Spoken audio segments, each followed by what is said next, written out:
First and foremost, I want to say Kalalal, Yahweh Ba'asham Yahushai, Ba'asham Rakar Kwadash, Yahweh honors to the elders and apostles of Great Stone, and salutations to all the brothers that's pushing this word in all sincerity and in truth.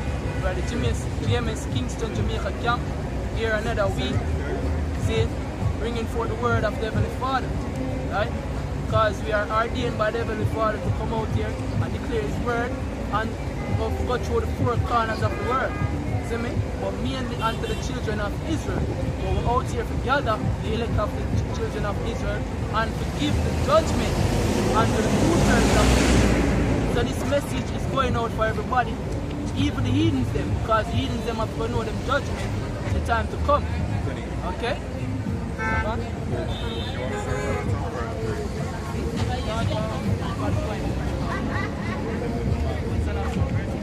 This is Ezekiel chapter 2 verse 8. But thou, son of man, hear what I say unto thee. Be not thou rebellious like that rebellious house. Open thy mouth and eat that I give thee. Exactly. So we are some of the people of our nation where it's not as rest. See, which rebellious house that the scripture is talking about is the children of Israel. Right? So we have opened our mouth, which is our mind, right? And has consumed the knowledge of the words of the Heavenly Father. Right? And a part of the knowledge the Heavenly Father has ordained unto us, there is particular segments of the knowledge that we're supposed to consume, which Ezekiel will tell you. One. And when I looked, behold, an hand was sent unto me. Right? And lo, a roll of a book was therein. Speaking of the scriptures, understand? So the Heavenly Father has given us the roll of the book, which is the scriptures. And Him said, what? And He spread it before me. Right? And it was written within and without. And there was written therein lamentations and mourning and woe. Lamentations, mourning, and woe. That is the contents of the book. Right? And we'll come out here to declare some of the lamentations, the mourning, and the woe. Because if you have ever noticed from historical past, every time the Heavenly Father bring forth the prophets, He bring forth them for a particular purpose. You have that in Jeremiah. See me? Peter, you don't want against many nations, against many countries. See me? He bring them forth for a purpose. You understand? The purpose of the prophets is to declare the word. But the scripture said the word contains what? Read that again, bro. This is Ezekiel chapter 2 verse 10. And He spread it before me. Right? And it was written within and without. Right? And there was written therein lamentations and mourning and woe. Lamentations, mourning, and woe. That is the contents of the book. And that is what will come out here to declare unto your people. But a part of that, there's a sweet spot. The sweet spot is that the elect of the children of Israel is going to gain deliverance. That is the sweet spot of the scriptures. So we're out here, to declare that gospel.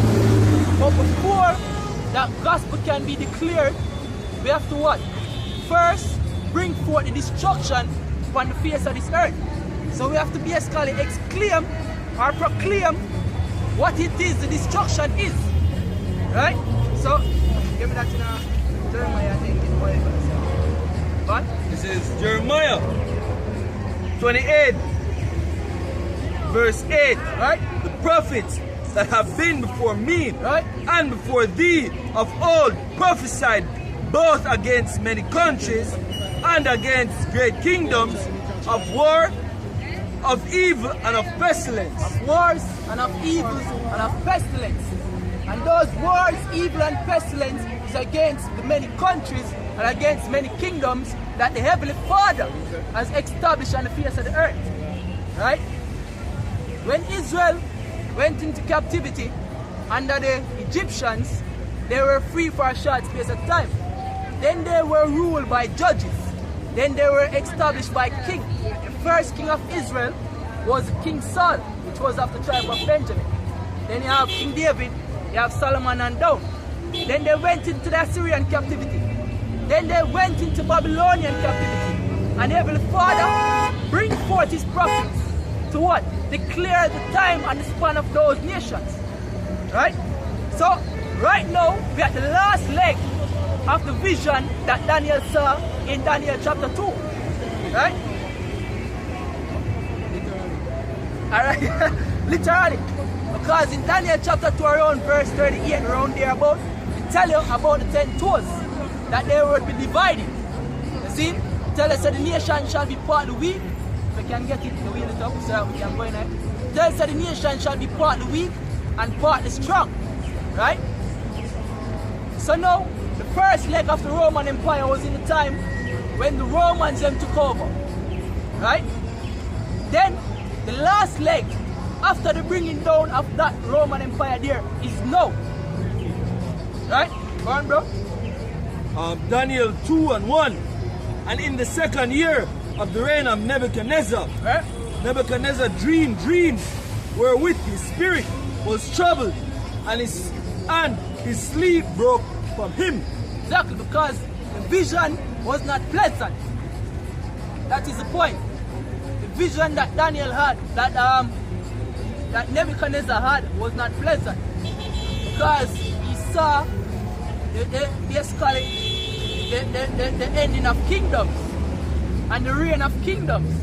The Heavenly Father has numbered them.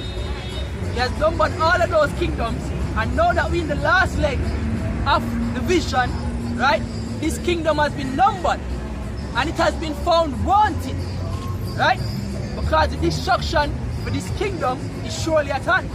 Go on, bro. Then the king commanded to call the magicians and the astrologers and the what? Sorcerers. The sorcerers and the, what is Chaldeans? Chaldeans? Yeah, Chaldeans. And the Chaldeans for to show the king his dreams. Exactly. So now, what would that represent in this kingdom? It would basically represent the analysts. You see, the so-called Wobiaman or whatever you want to talk about. You see, because them basically are the discerner of things. You see, the astrologers, the Chaldeans, the sorcerers, you have them back here in the today demon. You see, those are also false prophets. Right? Because when them they decree unto Nebuchadnezzar, was them they decree the fallacy of the dream that he had. But Daniel is the one that the Heavenly Father gave the spirit unto the correct interpretation of the dream. You understand? So right now, you might have your politicians them, you might have your news analysts, your economical analysts, whatever they want to say, right? But the dream of Daniel, a dream that shows the end of this current society. You understand? Because everything right now is going up into storms. Everything right now is circle drain. The economy is circle drain. Your health condition is circle drain. You see, everything set up to fall right now. If you notice, all of the Muslims assigned to JUTC, they're about to go cashless. And these are the signs at the time of the end. All of this we are seeing right now is the sign of the time of the end. So, go on, bro. So they came and stood before the king. Right? And the king said unto them, I have dreamed a dream. So the king I reveal unto them, in basically, I tell them same dream a dream. You see? So, he want them to declare unto the understanding of the dream that he had. Go on, bro. And my spirit was troubled to know the dream. Then spake the Chaldeans to the king of Sharik, O king, live forever. Tell thy servants the dream, and we will shew the interpretation. So basically, they want to know exactly what the dream said, to show the interpretations. But as you read on down, they couldn't have declared it unto him. Because the king basically said, look here, man, I'm not going to tell you what my dream said, so they can just come and just basically give me some kind of false understanding of the dream. You want to actually tell me what my dream said. You see? Someone just keep going down to the point where Daniel interprets the dream, which is in verse 30 to 30. You see?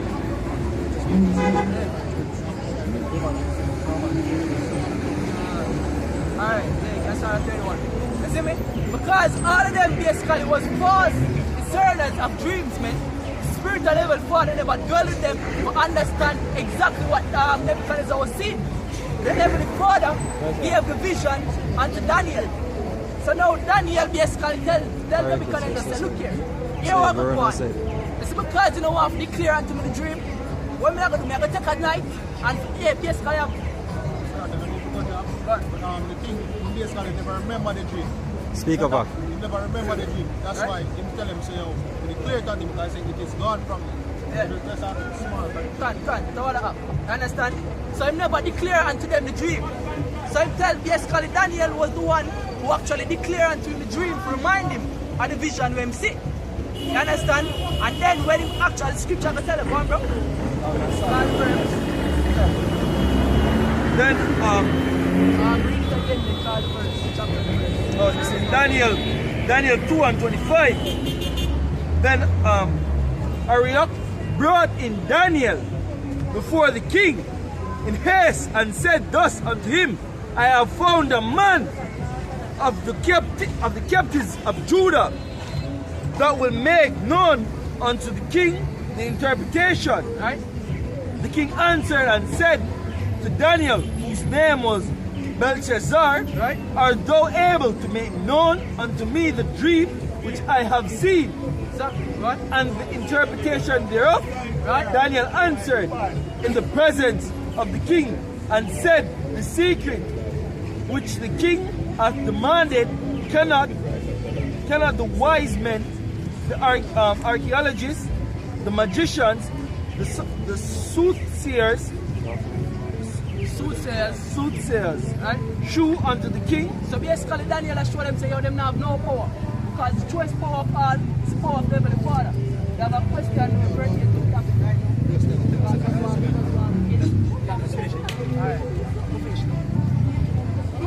But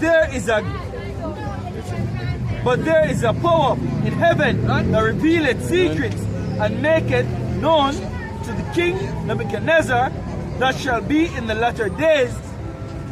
What?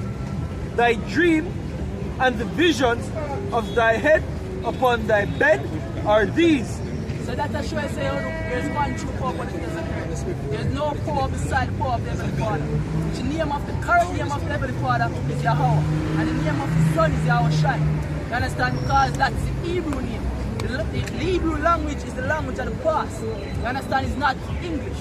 You understand? That is the true language of the Heavenly Father, where the Heavenly Father give unto the children of Israel. Right? What? As for thee, O king, my thoughts came into thy mind upon thy bed. Right? But what shall come to pass hereafter, and he that revealeth secret maketh known to thee what shall come to pass. So the Heavenly Father revealed the secret unto Daniel, right? Which word Daniel means, come from Hebrew Daniel Allah, which means Yahweh judge, right? Which basically a woman of Daniel power of them up at that time, right? Go on, bro. But as for me, this secret is not revealed to me for any wisdom that I have more than any living, but for their sakes that shall make known the interpretation of the king. So Daniel, basically Heavenly Father revealed the secret unto Daniel to give the understanding of the vision, because Daniel never